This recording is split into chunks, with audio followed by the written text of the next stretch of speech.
தேவியா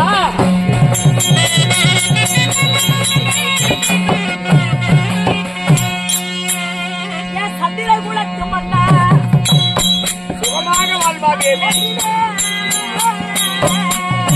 யாரு தேவி பார்த்திருப்பா தேவி. சுகமாக வாழ்வாய்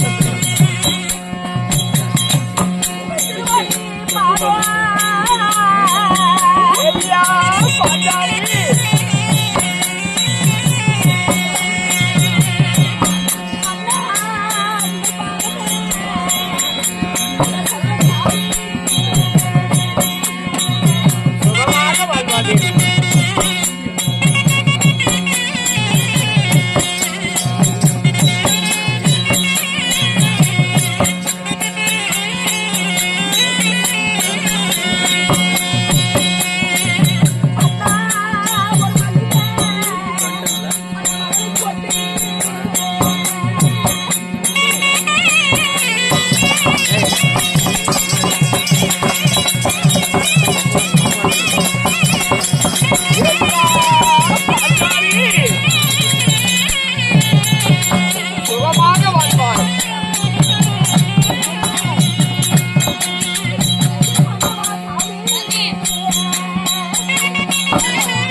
தேவியா தேவி ஒரு கற்புடைய மாதர்களுக்கு தன்னுடைய கணவனையே கண்கண்ட தெய்வமா அந்த வார்த்தைக்கு இணங்கி தங்களுடைய திவ்ய திருநாமங்களுக்கு தேவி மனைவியாகிய திரௌபதி பாலால் பன்னீரால் பாதத்தை கழுவி பட்டாரையால் துடைத்து தேவி தங்கள் பாதத்தை பணிந்திருக்கிறேன். வணக்கம் சுவாமி. தேவியா சொல்லுகிறேன்.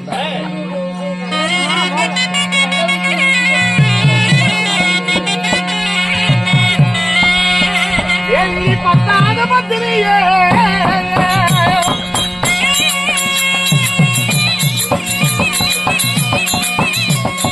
தேவியா பண்டாரி பண்டாரி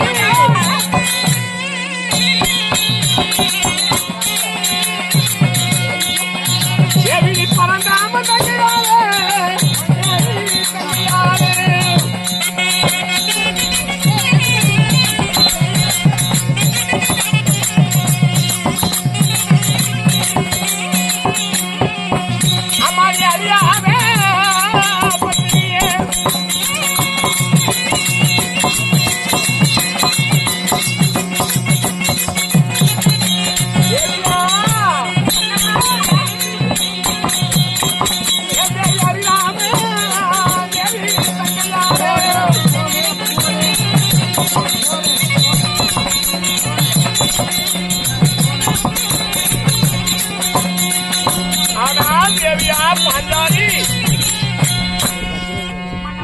பத்தாத பத்தினியே பரந்தாமன் தங்கையாளே, அழியாத பத்தினியே அரிராமன் தங்கையாளே.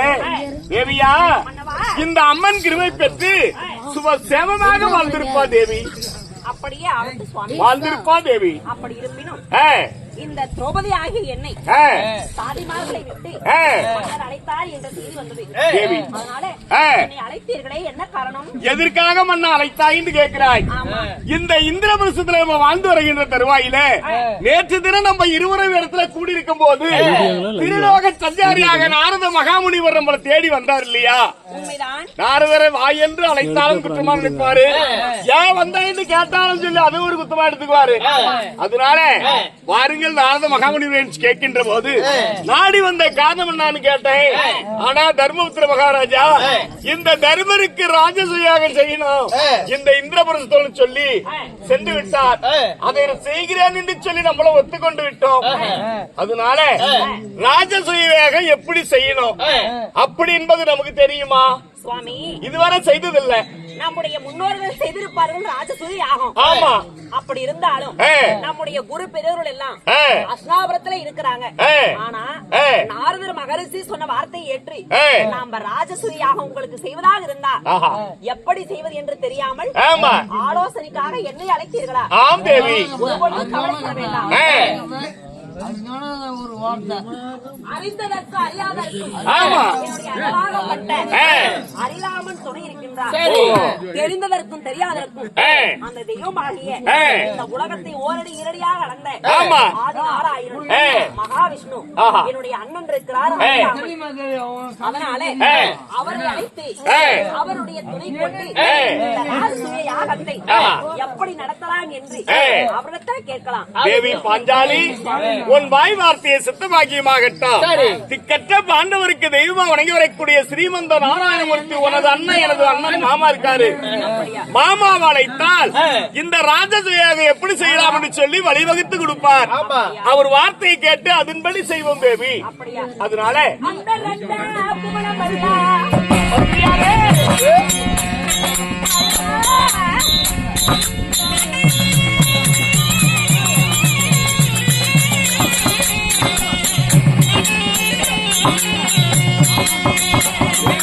நாராயணா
என்னுடைய அண்ணனாகப்பட்ட பரந்தாமனுடைய கருடாழ்வாள் சத்தமானது கேட்கின்றது. என்று அழைத்தா வந்து கார்பா ஸ்ரீமந்த நாராயணன் பறக்கும் புறவையேறி பறந்தாம வருவாரு. அவருடைய பாஞ்சன்ய சங்கநாதம் முழங்குகின்றது. அதனால பகவான் வருகின்றார். அவருடைய வரவை எதிர்நோக்கி காத்திருப்போம். தேவி